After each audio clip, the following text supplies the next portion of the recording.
And what this slide really tells us is what we've always kind of known, of course, is that high-performing retailers have achieved this equilibrium framework.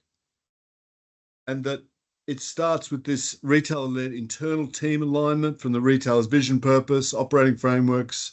They've got a very strong customer-facing proposition. They're differentiated, and they have this focus on compliance and upskilling all the time.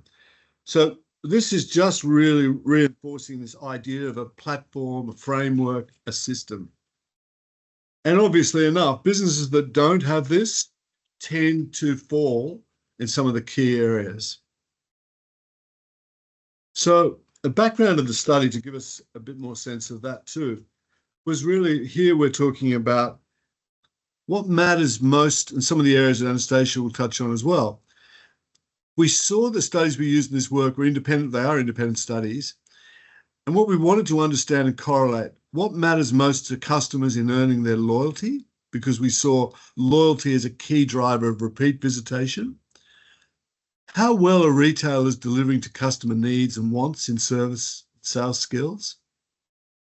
Did we see retail CEO priorities aligned to consistently maximizing this area of focus of sales and service through to loyalty? Did we have employees that are aligned and motivated and had an appetite? And as I touched on, one look at what the size of the prize would be for retailers achieving this equilibrium.